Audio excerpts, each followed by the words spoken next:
Olá, pessoal! Está no ar o A10Cast, o podcast da TV Antena 10. Você já sabe, a partir de agora você acompanha a gente na tela da TV Antena 10, mas você pode rever essa entrevista completa ou algum trecho especial nas redes sociais, no canal do YouTube da TV Antena 10 e também no portal a10mais.com. Não tem desculpa para não acompanhar o A10Cast. Então, vem comigo, porque hoje a gente tem uma entrevista para lá de especial.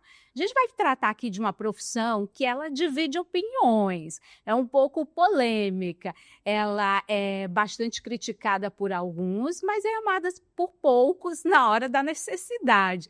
Eu estou falando, gente, da advocacia criminalista. É isso que se vê diariamente em meio a polêmicas, em meio a crimes que geram revolta na sociedade. E esse profissional, o advogado criminalista, ele é muito contestado. Então, é uma profissão ali um pouco ingrata, apesar de ser considerada uma profissão que financeiramente dá um retorno muito bom. Para a gente falar sobre, não só sobre a profissão, mas também sobre os casos que repercutem no nosso estado, a gente convidou um advogado que é especialista, advogado criminalista e também é o presidente da Comissão de Prerrogativas da OAB, o doutor Leonardo Queiroz.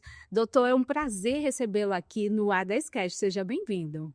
Bom dia, Lídia Brito. O prazer é todo meu. Agradeço o convite e vai ser uma satisfação poder compartilhar um pouco aqui das nossas experiências. Prazer é todo meu recebê-lo aqui. A gente começou falando, né, com essa profissão, é uma profissão que divide opiniões, porque o advogado criminalista ele se vê em meio aos crimes e muito gera uma comoção social muito grande, uma revolta na sociedade que quer a prisão daquela pessoa que é suspeita de cometer aquele crime. Mas antes da gente entrar na profissão em si, doutor Leonardo, eu queria conhecer um pouco do senhor, né? Conhecer como foi que o senhor entrou nessa jornada, né, pelo direito e decidiu fazer essa escolha pela advocacia criminal.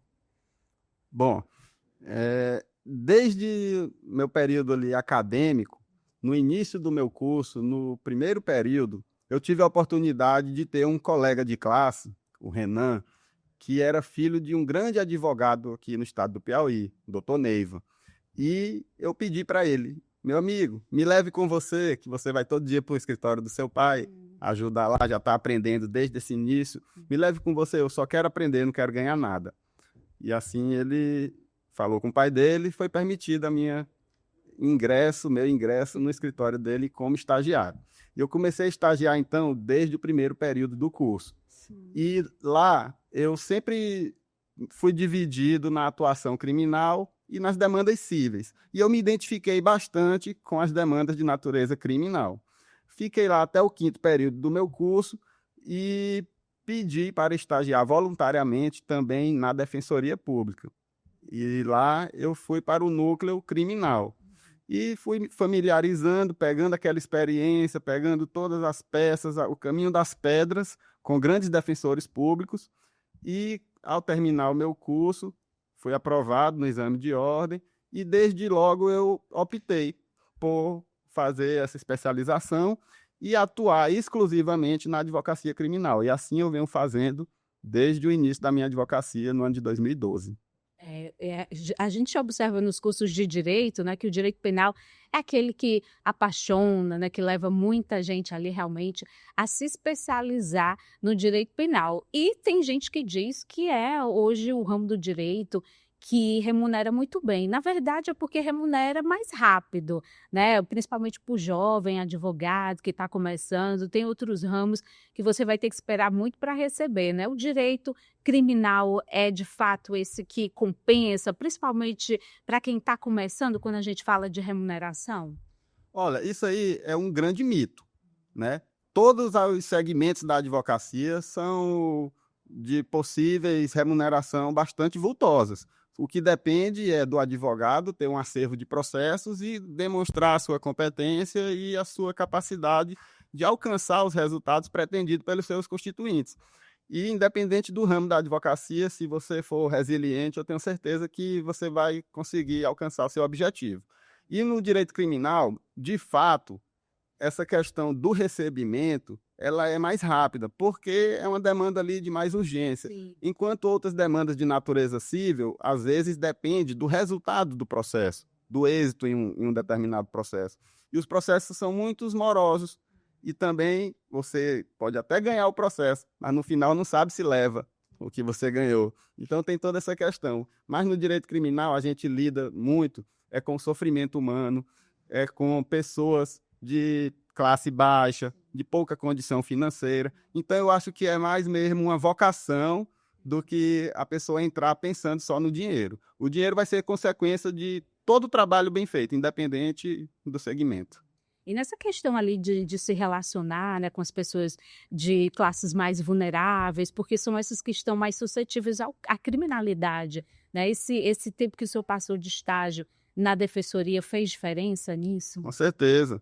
Hoje, a minha atuação no Tribunal do Júri, eu dou graças muito ao que eu aprendi na Defensoria Pública, devido a ter contato com a realidade social.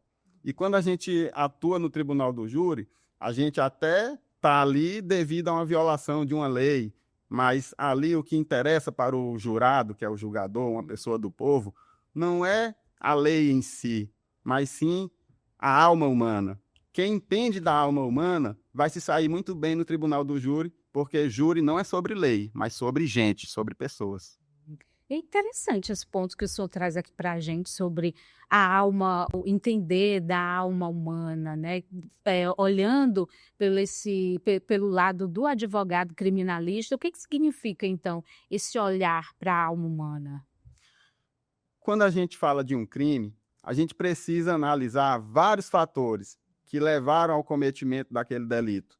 E, às vezes, um fato tido como delituoso, não necessariamente ele vai ser ilícito, como, por exemplo, matar alguém em legítima defesa.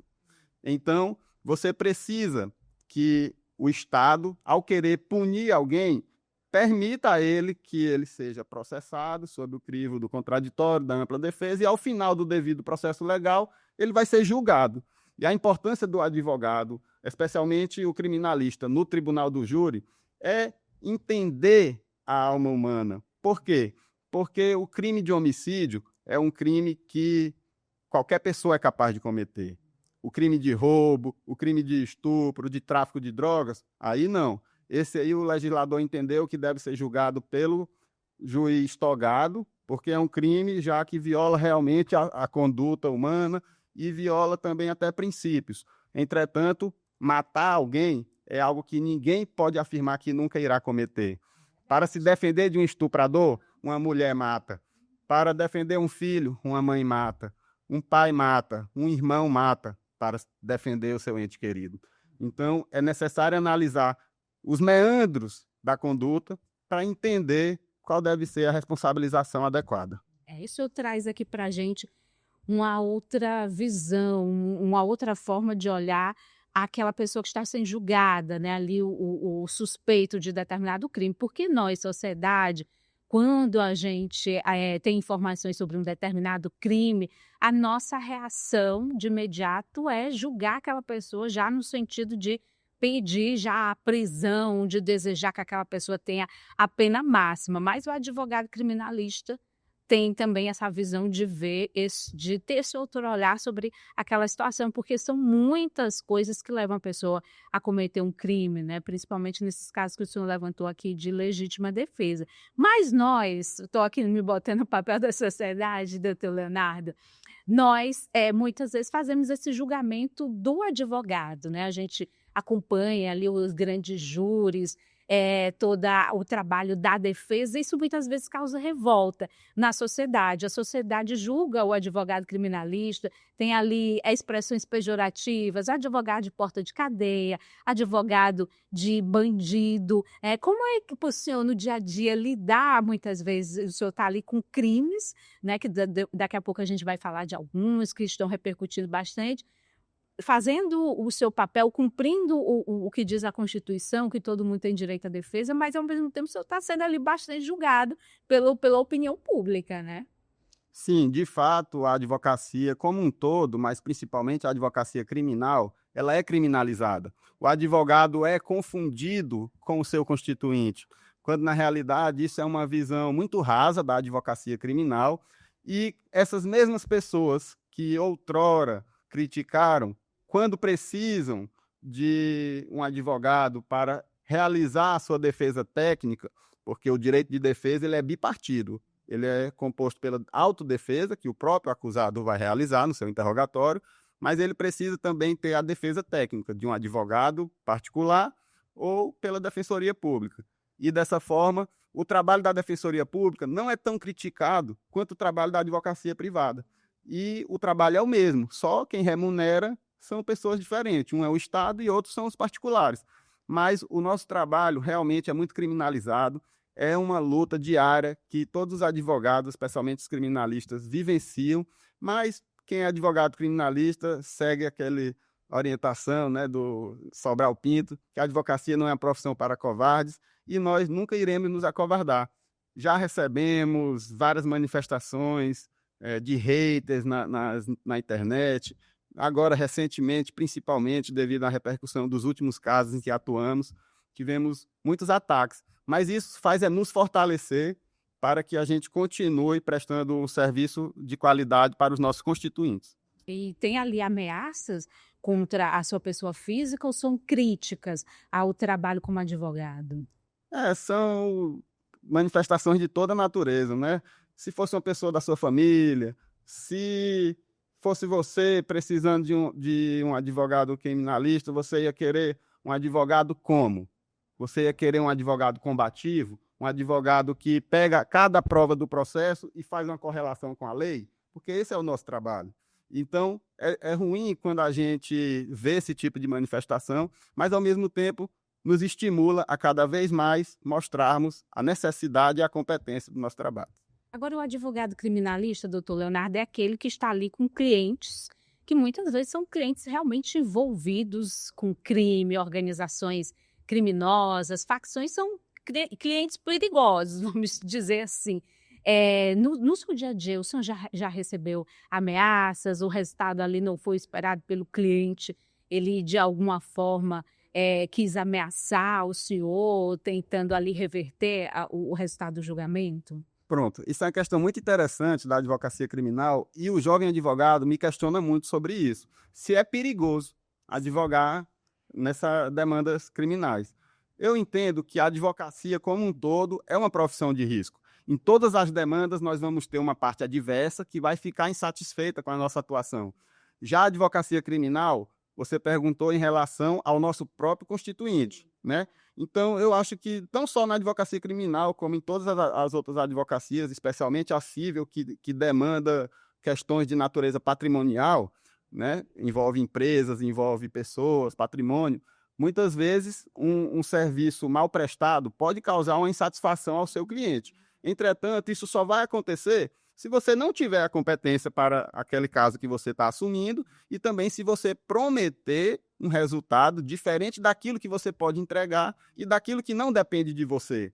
Então, o que você deve prometer para os seus clientes é o trabalho sério, competente, mas nunca o resultado. O resultado que não depende de você não pode ser prometido. Isso é interessante, esse ponto que o senhor traz da questão do resultado, né? Porque a pessoa que está presa, ela quer sair, ela está desesperada para sair, né? Então, ela vai em busca do advogado, ela já vai, doutor, que dia é que o senhor vai conseguir minha liberdade, né? E muitas vezes o advogado ali, se não tiver essa habilidade, né, pode sair prometendo o que não consegue cumprir, né? Exatamente, isso é um risco, né? Não é recomendável que nem o criminalista e nem um outro advogado em qualquer outro segmento da advocacia adote essa postura. Pelo contrário, tem que ter uma postura sempre séria, transparente e aquele contato com o cliente para que ele tenha confiança naquilo que você vai fazer e que o resultado vai ser uma mera consequência do seu trabalho. Agora, o senhor também citou aqui um ponto interessante, falando que o advogado tem que ter coragem, né? E a gente vê diariamente, né? A gente acompanha o noticiário, vê ali momentos em que o advogado ele tem a sua atuação comprometida, né, de certa forma, ali tem embates, às vezes com a polícia, com outras instituições que estão trabalhando, que acabam dificultando o trabalho do advogado, né. Por isso que a OAB tem essa comissão de prerrogativas, né, que o senhor preside, é uma comissão de defesa dos direitos do profissional, mas também ela é muito questionada, doutor Leonardo, o trabalho dessa comissão, principalmente em casos, né, em que a gente vê advogados sendo, acusados de crimes, né.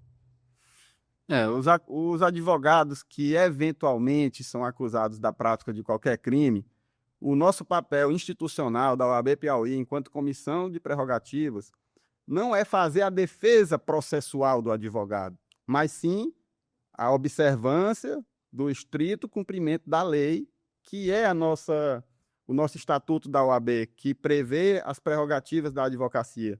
E dentre essas prerrogativas, quando se trata, por exemplo, da prisão de um advogado, ele tem direito, antes do trânsito em julgado, de ficar recolhido em uma sala de Estado maior. Então, a comissão de prerrogativas se dirige ao magistrado, participa da audiência de custódia e faz essa solicitação.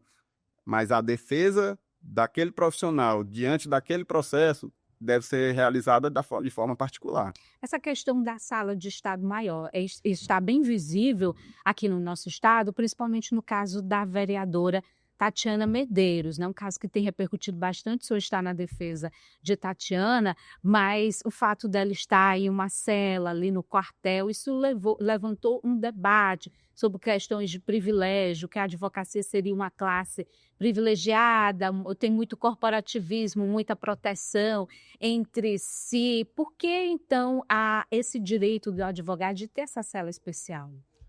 É uma prerrogativa prevista em lei, né? O Estatuto da OAB prevê várias prerrogativas e que não podem ser confundidas com privilégios. Pelo contrário, a prerrogativa profissional do advogado é para que ele, enquanto representante de um indivíduo, ele possa estar em pé de igualdade com as demais autoridades que vai se relacionar com aquele indivíduo. Por exemplo, numa persecução penal, o advogado precisa estar em pé de igualdade com o Ministério Público e também com a magistratura, cada qual exercendo a sua função, mas é um tripé, todos com a mesma importância, fundamentais e essenciais à administração da justiça. Então, as prerrogativas do advogado não podem ser confundidas com privilégios, mas sim são ditames legais que devem ser observados. Enquanto a pessoa estiver exercendo a advocacia e esta lei estiver vigente, nós iremos trabalhar incansavelmente, de forma intransigente, na defesa dos advogados e das advogadas piauienses. Mas aí o senhor coloca, para ficar bem claro para a gente, né, que a comissão não vai trabalhar na defesa daquela pessoa, daquele advogado que está sendo ali acusado de um determinado crime, mas está defendendo os direitos daquela pessoa ali como advogado, não é isso? Perfeito. Para a gente fazer essa diferenciação aqui. Perfeito. A comissão de prerrogativas, ela até se habilita no processo, acompanha o trâmite processual, mas não realiza a defesa técnica do réu ou do investigado. O que a gente faz é assegurar a observância das prerrogativas legais. Agora, doutor, o senhor está em meio, né, a esse processo, esse caso, né, envolvendo a vereadora Tatiana Medeiros, é um caso que gera muita repercussão pelo fato de ser uma parlamentar, né, está sendo acusada, pelo que a gente sabe, né, acusada de supostamente ter utilizado dinheiro ligado ao crime organizado na campanha eleitoral de 2024. Diante de um caso desse, o advogado, querendo ou não, ele ganha uma visibilidade muito grande e passa a ter essa repercussão, o senhor falou, né, dos ataques nas redes sociais, mas é um caso que o advogado vai sabendo que ele vai ser odiado e amado por uma pequena parte ali ligada ao réu, né? Isso já é natural da advocacia criminal, né? Mas eu especificamente não estou na defesa técnica da vereadora. Eu estou como presidente da comissão de prerrogativas, assegurando a ela a observância dos ditames legais referentes a essa questão das prerrogativas da advogada. A defesa técnica dela é que vai atuar processualmente, tá? E, de fato, a advocacia sofre esses ataques constantes, mas para nós isso aí não influencia de forma negativa, não nos desestimula. Pelo contrário, a gente supera isso sempre de forma profissional. Agora, doutor, o senhor fala sobre essa importância, né, da Comissão de Prerrogativas da OAB e muito se fala sobre a OAB em si ter um corporativismo muito grande, né, uma defesa ali dos advogados que, de certa forma, nesses casos em que um advogado é apontado em um determinado crime, isso causa uma certa repercussão na sociedade, né, e é um corporativismo que realmente a gente não vê em outras profissões, né. Como é que ao longo do tempo, né, da criação da OAB, essa instituição, conseguiu se tornar uma instituição tão forte no interesse ali da sua classe? Porque é algo realmente que chama atenção, que a gente não vê em outras categorias profissionais. Na verdade, o papel da OAB é a defesa da advocacia. E o papel da advocacia é a defesa da sociedade. Então, é importante que seja um órgão realmente coeso e composto mesmo de pessoas imbuídas desse espírito de defender a classe. Por quê?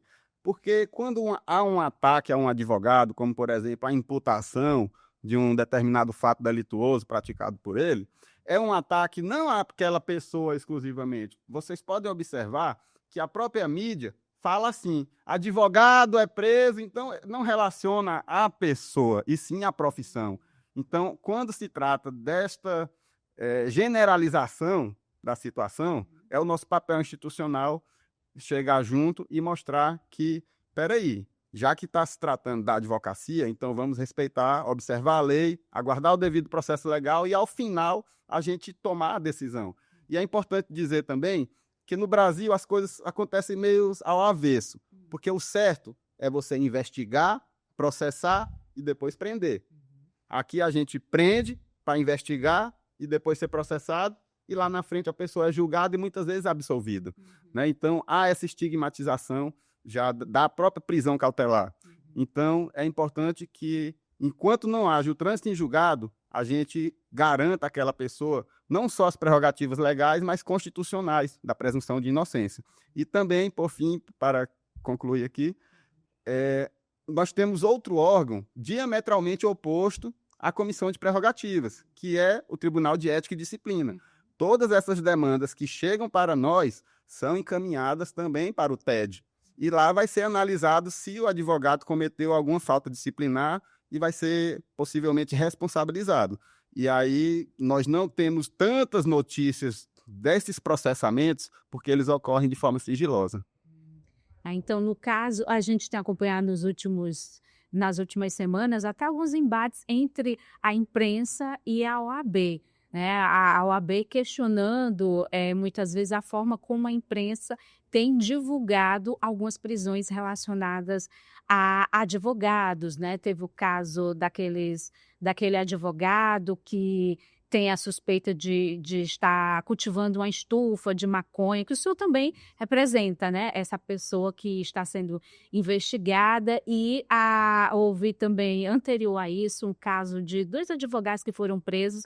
E a OAB questionou bastante o fato da imprensa ter divulgado fotos, imagens ali do momento da prisão, né? Eles estavam sem camisa, isso gerou uma repercussão muito grande. Então, esse embate é o fato de usar ali a palavra advogado, de certa forma já se refere, na visão de vocês, à categoria como um todo. Sim, muitas vezes a imprensa, nesse papel de divulgar a informação, acaba trazendo uma manchete, ao nosso ver, que chame mais atenção. E muitas vezes são várias as pessoas que foram alvo das investigações e das operações, e dentre elas tem um advogado, ninguém fica sabendo quem são essas outras pessoas, somente o advogado. E não se fala sequer o fulano de tal fez isso, ou está sendo imputado ou acusado disso, mas se fala o advogado. Então, ao nosso ver, isso acaba relacionando esses fatos ilícitos a toda a classe. E dessa forma, é o nosso papel institucional desmistificar isso e fazer com que haja essa individualização de condutas e de informações. Agora, puxando aqui a sardinha por lá da imprensa, doutor, só tem que ver também que chama muita atenção o fato de um advogado estar sendo suspeito de um crime, né? Porque no nosso entendimento como sociedade, né, a gente sempre pensa no advogado como aquele profissional que está ali para defender, né, a sociedade, defender os nossos direitos, né? E quando a gente vê um advogado suspeito, isso chama muita atenção, né? Então isso acaba ganhando realmente o noticiário, né, de uma forma mais visível do que outra pessoa que trabalha em uma outra área, né, que não tem essa questão da defesa da democracia, da sociedade, né? É verdade, a advocacia é uma profissão muito honrada e que causa espanto quando algum advogado é relacionado à prática de crimes. E o que acontece é que a própria veiculação dessas notícias muitas vezes fazem uma antecipação de culpa. E aí, dessa forma, também não está correto. A gente entende o papel da imprensa, compreende a importância, é direito da sociedade tomar conhecimento de tudo que está acontecendo ao seu redor, mas essa informação, muitas vezes, ela se afasta um pouco, digamos assim, da responsabilidade mesmo com o teor da informação e acaba se confundindo, por exemplo, uma investigação com uma pessoa que já foi considerada de fato culpada. E essa antecipação de culpa, ela é extremamente prejudicial, porque eu não vejo nenhum dia, à exceção de casos raros, a veiculação do resultado daquele processo que absolveu aqueles acusados. Esse ponto de vista. Por exemplo, no caso da vereadora Tatiana Medeiros, é uma vereadora, né? Além de uma advogada, é uma parlamentar, né? Então, ela tinha ali duplamente duas funções que estão ali para defender os interesses da sociedade, né? Como advogada e como parlamentar, ainda mais. Ela recebeu o voto das pessoas confiando ali no papel dela como parlamentar. E o senhor fala dessa questão de antecipação de culpa. No caso da vereadora, isso gerou uma confusão muito grande, porque houve uma medida cautelar suspendendo ela por 60 dias, né? Afastando ela por 60 dias do papel parlamentar. Muita gente já entendeu como se ela tivesse sido cassada ali da Câmara Municipal de Teresina. Essa questão da cassação passa muito pela a necessidade de esperar um julgamento, né? E depois do trânsito em julgado, os vereadores tomarem essa decisão, né, doutor? Sim, a gente espera que, diante da gravidade das acusações, o fato seja analisado pelo viés jurídico e não apenas pelo viés político, que envolve ali toda aquela situação. E nós esperamos que, sim, após respeitado o devido processo legal, oportunizado o contraditório, a ampla defesa, ela deve ser julgada e, ao final, responsabilizada ou não. Há um certo temor na categoria, eu falo temor porque o senhor é o presidente da comissão, de que questões políticas possam prejudicar nesse julgamento, possam ter uma força maior diante dessa colega que é advogada?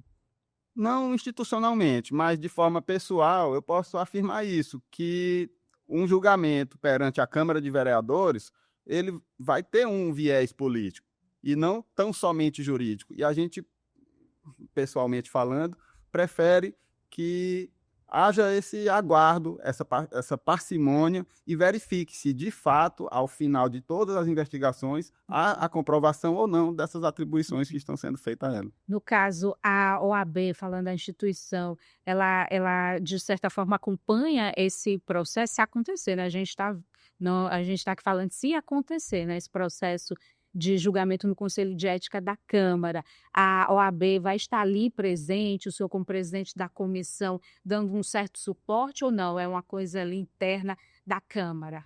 É algo interno da Câmara, ela deve ter a sua defesa técnica para atuar nesse processo administrativo e também, se ela pedir a habilitação da OAB, tem que ser solicitado, aí vai ser analisado pela Procuradoria de Prerrogativas e, havendo ligação e necessidade da atuação institucional, nós podemos sim nos habilitar e acompanhar de perto todo o desenrolar dessa demanda. Agora, doutor, o senhor está também participando dessa questão da defesa desse advogado, né, que a polícia encontrou na casa dele muitas 50 jarros, pelo menos foi essa informação, jarros, né? Porque tem ali a questão da planta fêmea, né? Da planta macho e da quantidade que hoje é permitido. Mas o que chamou a atenção da população e gera os questionamentos é a quantidade realmente de planta que foi encontrada e esse argumento da defesa de que seria para consumo próprio do advogado. É difícil da gente conseguir associar essa quantidade de planta com um consumo próprio, né? De fato, é muito difícil associar quando a gente vê as imagens que foram veiculadas. Porque as imagens ali, ela mostra não apenas aquilo que foi encontrado na residência do advogado, mas sim em 4 outras residências. Então, juntou-se todas as imagens, veiculou-se na imprensa a apreensão e apenas ele se apresentou quando soube que a polícia estava na casa dele, ele se apresentou espontaneamente. Isso consta dos autos, da versão dos policiais que deram cumprimento ao mandado de busca. E, ao se apresentar espontaneamente, ele foi a única pessoa que foi presa em flagrante.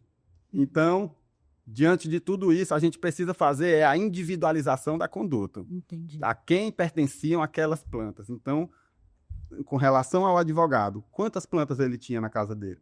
Tinham 4 plantas em estado de floração e tinham cerca de 8 a 10 plantas de 15 centímetros de altura em estado ainda de vegetativo. Que dessas 8 a 10 mudas, seriam selecionadas 6 fêmeas para dar continuidade ao estágio de floração. Então, é uma complexidade muito grande para que a gente faça essa antecipação de culpa.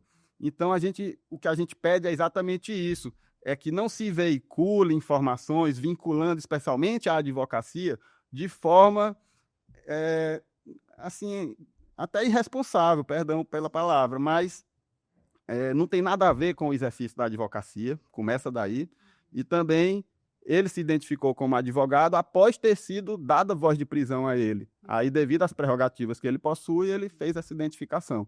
Mas não havia qualquer relação com o exercício da advocacia. Aí entra uma outra questão, porque o que a imprensa divulga é o que a polícia passa para o jornalista, né? Então, o jornalista confia naquela informação porque é uma informação institucional. A polícia está ali dizendo, né, que prendeu o advogado e tinha tantas plantas ali. E a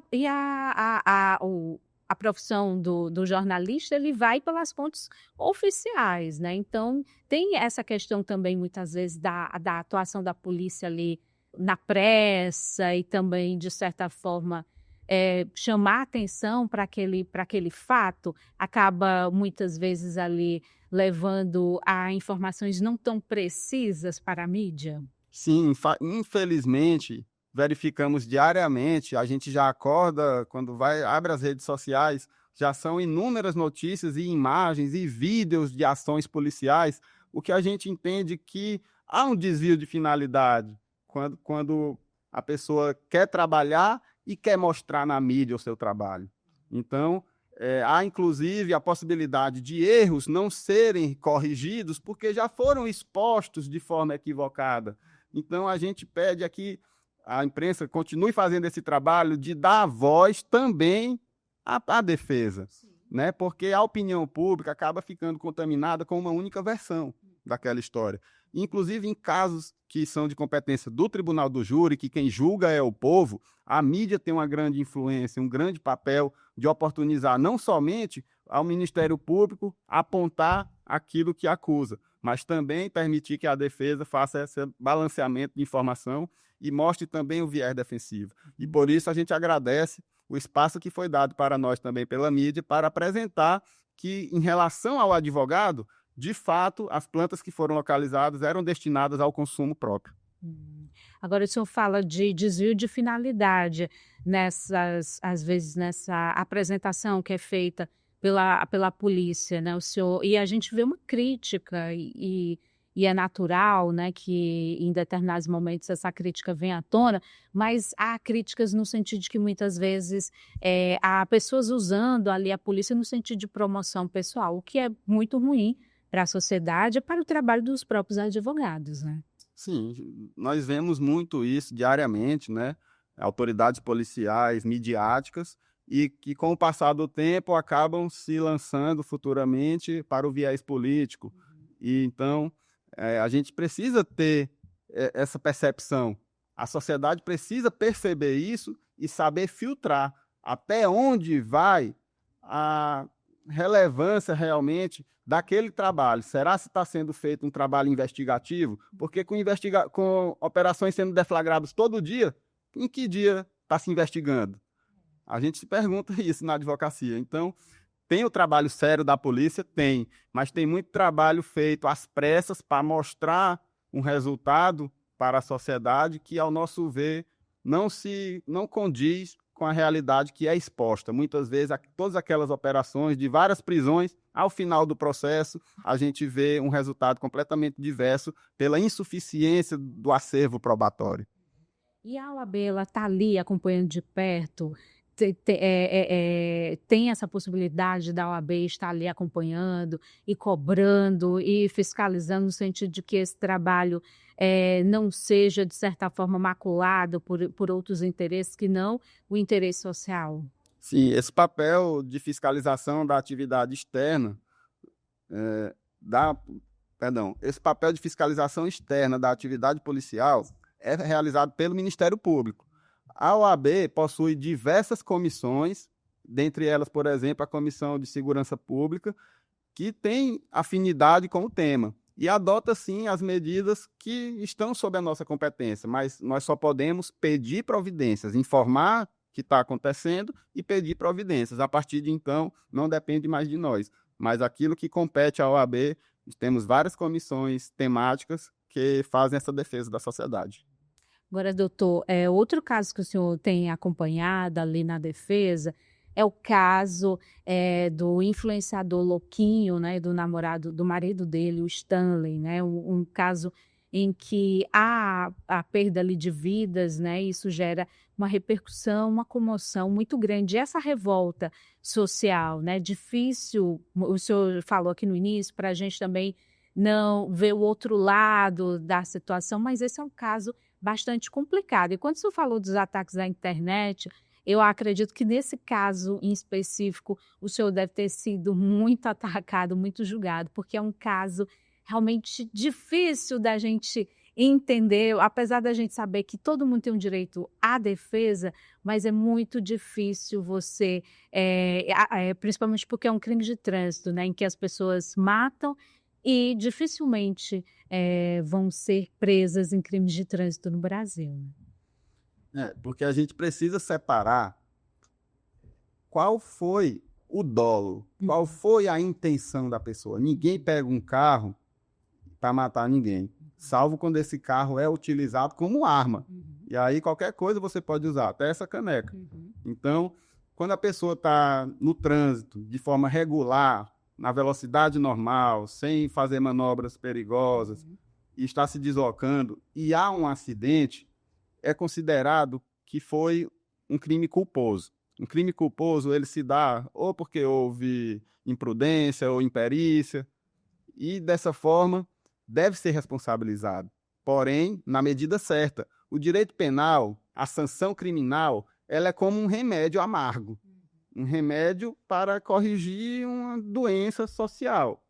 E todo remédio, ele deve ser dado na dose certa. Se você der menos, não resolve, e se você der demais, pode ser um veneno. Então, o direito penal da mesma forma. Precisa ser analisado criteriosamente a conduta praticada e todos os meandros, as provas processuais em correlação com a lei, para que se chegue a um resultado correto. E o que aconteceu foi que a conduta praticada por eles foi considerada culposa diante da prova dos autos. Agora, doutor, a gente tem aqui na TV Antena 10 um jornalismo policial muito forte, né, que se destaca, e os nossos colegas aqui estão querendo participar da entrevista, estão mandando aqui as mensagens, como o nosso colega Beto Rego, né, que é conhecido pelo jornalismo policial que ele faz aqui na TV Antena 10, anos de jornalismo. Ele pergunta aqui para o senhor, doutor Leonardo, tantos advogados sendo presos hoje envolvidos com crimes. Isso se deve ao fato deles estarem usando preceitos da advocacia para cometer crimes e porque não há julgamento da conduta desses advogados dentro da OAB. Perfeito. Como eu falei, todos esses casos são encaminhados para o Tribunal de Ética e o julgamento é feito sim, só que de forma sigilosa. Entretanto, estamos diante aí de uma pergunta que já indica de forma indutiva que eles estão envolvidos, que é aquilo que eu falei anteriormente. É preciso ter esse cuidado e aguardar o devido processo legal para analisar a eventual responsabilidade de cada um deles. Mas não é já casos em que advogados foram julgados e condenados por crimes? Com certeza. Dentro do âmbito judicial, vários advogados que eventualmente já foram julgados e condenados foram responsabilizados. E dentro da OAB também, com certeza, vários processos administrativos já foram julgados e responsabilizados os advogados. Alguns com exclusão, outros com suspensão. Vai depender dentro do julgamento interno que é proferido pelo Tribunal de Ética. Esse Tribunal de Ética, então, que o senhor falou que está ali no lado oposto à Comissão de Prerrogativas, então tem esse papel. Temos casos, então, de advogados que foram ali julgados pela OAB e realmente perderam ali o seu direito de atuação profissional? Com certeza, a OAB Piauí não se furta de analisar esses casos, o Tribunal de Ética funciona e os advogados, a sua grande maioria, atuam dentro dos ditames éticos, legais, e aquela fração que eventualmente cometer qualquer desvio ou tiver suspeitas desses desvios, são processadas e julgadas, e alguns absolvidos e outros certamente condenados. Agora, outra pergunta que vem aqui para o senhor, doutor, é se o senhor acredita que o Stanley será condenado. Sim, nós nunca pedimos a absolvição, nem a defesa pede absolvição, pede que eles sejam inocentados. O que a gente sempre sustentou é que aquela conduta não poderia ser enquadrada numa modalidade dolosa. Ali não se tratava da pessoa que teve a intenção e tampouco assumiu aquele risco, pois a confiança na sua condição de motorista era maior do que o risco do acidente. E para aquele acidente, houve uma soma de fatores que restou observado após a instrução processual. A conduta das vítimas, infelizmente, foi uma tragédia, mas também contribuiu para aquela situação. Então, é preciso a gente analisar tudo de forma técnica e com base nas provas processuais. Aí o senhor fala da conduta da vítima, que também contribuiu.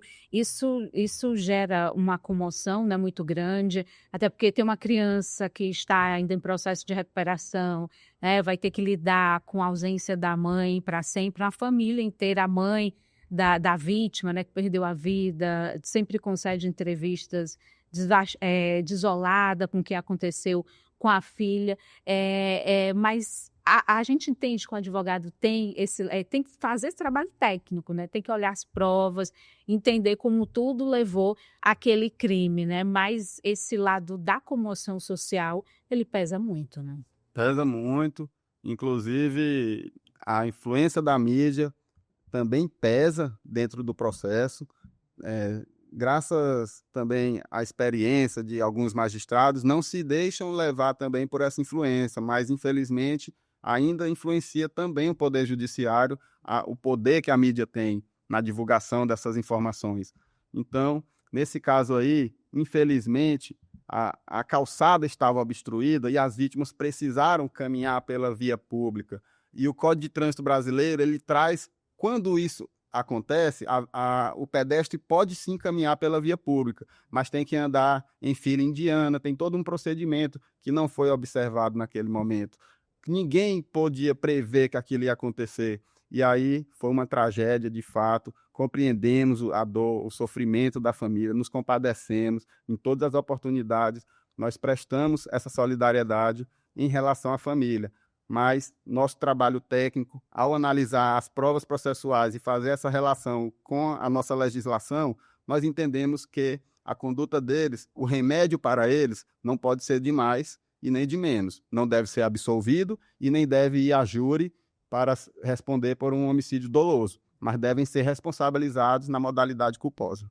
Mas a família tem recebido essa assistência? Há ali uma divergência nesse caso, né? O Louquinho já deu declarações que estaria dando essa assistência, a família já negou. O que está acontecendo de fato nesse momento? São dois processos. Tem o processo de natureza criminal e o processo civil, que cobram a indenização em razão daquele acidente. E dentro dos autos do processo civil foi determinado uma antecipação de tutela que fosse pago uma quantia para as vítimas mensalmente.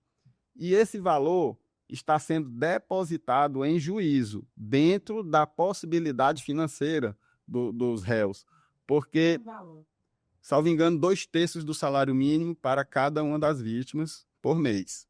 Tá? E está sendo depositado em juízo, em uma conta vinculada ao processo, uma conta judicial, e eles precisam, através de advogado, solicitar o levantamento desses valores. Talvez por isso eles estão dizendo que nunca receberam, mas que ele está honrando com o compromisso dentro das suas possibilidades financeiras, considerando que está sem trabalhar e está com suas contas e seus bens apreendidos e bloqueados, ele está fazendo o que pode.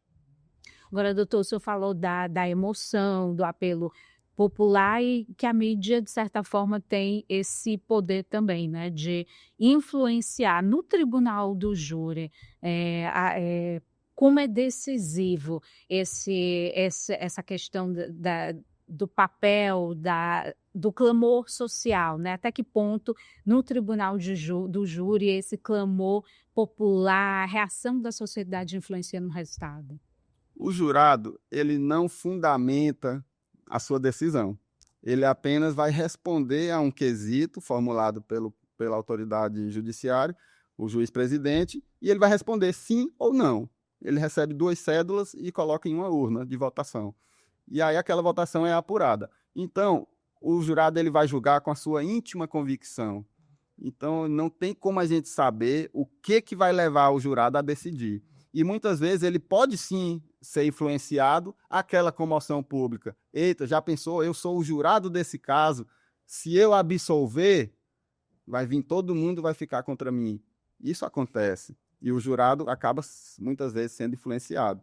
E o nosso papel da defesa é isso, é mostrar para o jurado que quem está lá fora pode até achar o que quiser, mas ele, julgador, a partir do momento que passou a conhecer as provas do processo, ele precisa ter o compromisso com o processo, ter um compromisso com a verdade processual e votar conforme as provas do processo. E o nosso trabalho é vincular as provas do processo aos fatos e conseguir a decisão que acolha a tese defensiva baseada naquilo que foi mostrado. Então, o nosso trabalho é muito difícil, em contrapartida do trabalho da acusação, que apontar o dedo é muito fácil. Realmente é mais complicado, tem uma série de fatores. Agora, doutor, e o senhor, como é que o senhor faz para, diante da sua necessidade, da sua atuação profissional, que o senhor vive ali nesse dia a dia, desse ambiente de crime, esse ambiente de pressão, né, por parte ali da parte que o senhor representa e também de pressão da própria sociedade, como é que o senhor faz para muitas vezes se desligar disso e conseguir manter a sanidade mental, né, o equilíbrio mental diante dessa profissão, que é uma profissão que é admirada, tem a sua importância, mas é uma profissão ali de fogo, né? Você a todo tempo você vive ali entre a cruz e a espada, como a gente diz no popular. Sim, realmente é uma correria muito grande. E quando a gente tem um tempinho livre, a gente busca aquele apoio familiar, o seio familiar, né? Para que a gente, juntamente com minha esposa, minha filhinha Catarina, de 2 anos, a gente ter aquele momento juntos, que eu passo muito tempo fora de casa, saio cedo, chego tarde e também gosto de praticar esportes. Sim, né? tem que ter hobby. Tem que ter. Às vezes eu saio para pedalar, às vezes eu consigo ir para o jiu-jitsu. Eu tenho 15 anos que faço jiu-jitsu E atualmente estou com um tempo muito curto. Quando eu chego em casa para pegar o kimono para ir para treinar, já começou o treino, está com meia hora, não pode chegar atrasado, aí eu perco o treino. Mas essa correria a gente tenta contrabalancear dessa forma, com a família ou esquecendo, esfriando a cabeça com a prática de esportes. Agora, doutor, todos os anos, muita gente está ingressando nos cursos de direito, né, em todo o país, né? Isso gera uma discussão até sobre a qualidade, né, desses profissionais que estão entrando no mercado, né? Tem a prova da OAB, que é muito importante, esse funil, né, essa peneira que acontece ali ao final do curso, mas para esse pessoal que está entrando agora e que chega na universidade fascinado com penal ali nos primeiros anos da universidade, o senhor que já tem 13 anos, né, de experiência nessa área, o que o senhor indica ali para ter sucesso como advogado criminalista? Bom, primeiro de tudo, coragem, né? Para não ceder a todo tipo de pressão que a gente realmente sofre. Tenha também uma capacitação teórica com conhecimento profundo da legislação penal, processual penal, leis penais extravagantes, literatura, não só jurídica, mas que leve você a conhecer a alma humana, né? Porque quando você quer atuar no tribunal do júri, como eu já falei, você precisa conhecer questões de psicologia, questões sociais, a realidade social, o conhecimento da realidade social é muito importante para a atuação no tribunal do júri.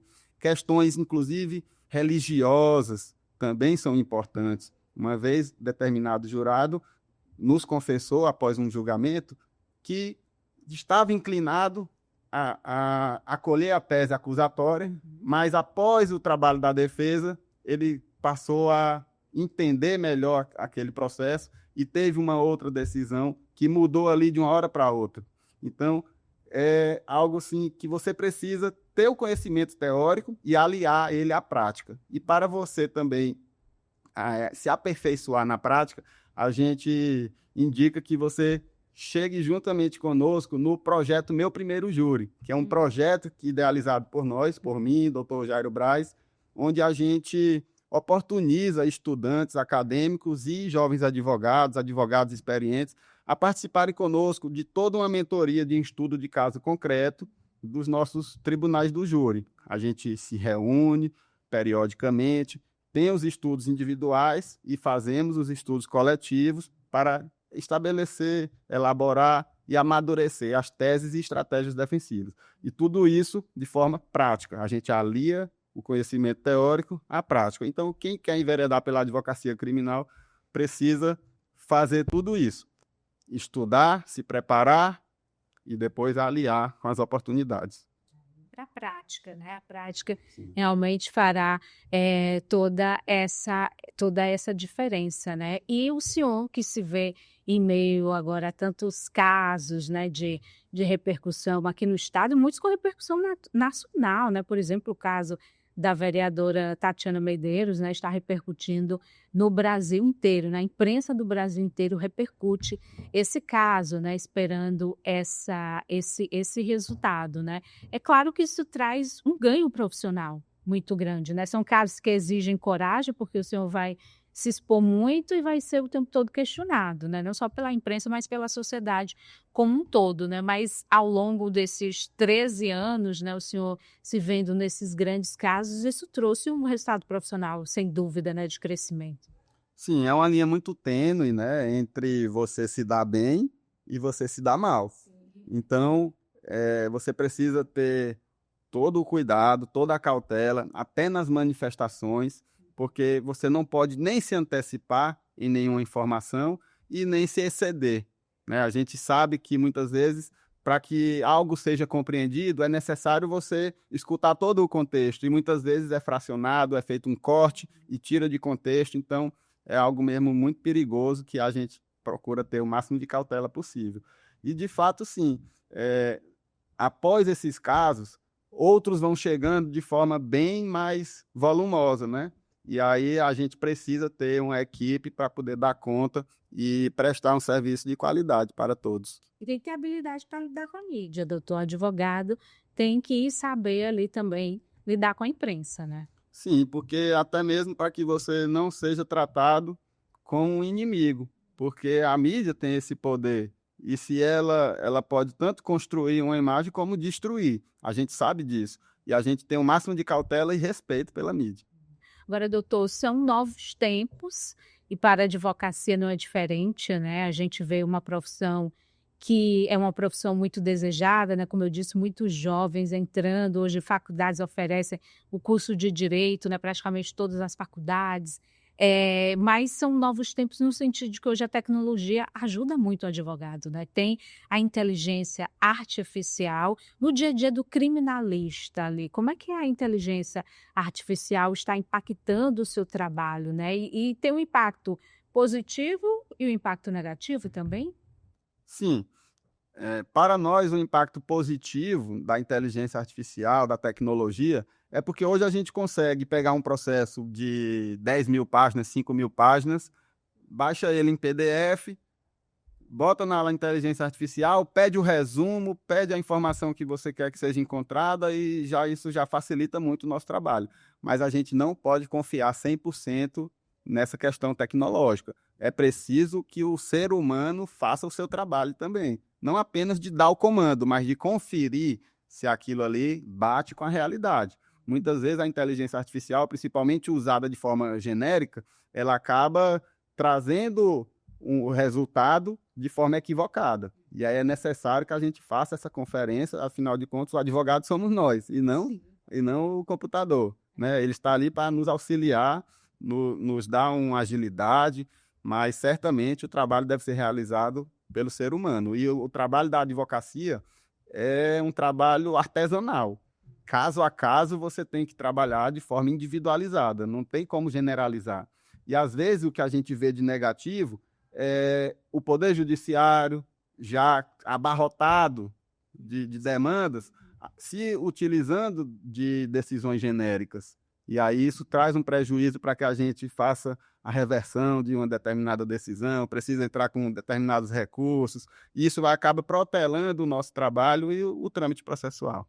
Olha, foi um prazer conversar com o senhor, doutor Leonardo, ter essa oportunidade aqui de conhecer o senhor, um pouco do seu trabalho e da sua visão, né, sobre o desafio que é ser um advogado, em especial um advogado criminalista. Muito obrigada por ter vindo aqui o A10Cast, esclarecer para a gente pontos dessa profissão tão importante, como eu disse, que divide tantas opiniões. Um prazer, doutor. Muito obrigada. Eu que agradeço mais uma vez, Lídia, pelo convite. Estamos sempre à disposição, sempre que precisarem de qualquer informação relacionada à advocacia, ao direito criminal, estamos à disposição e quero parabenizar pela condução dos trabalhos aqui hoje, pelo trabalho que você vem desempenhando aqui no A10Cast e parabenizar mesmo toda a produção. Obrigada, muito obrigada.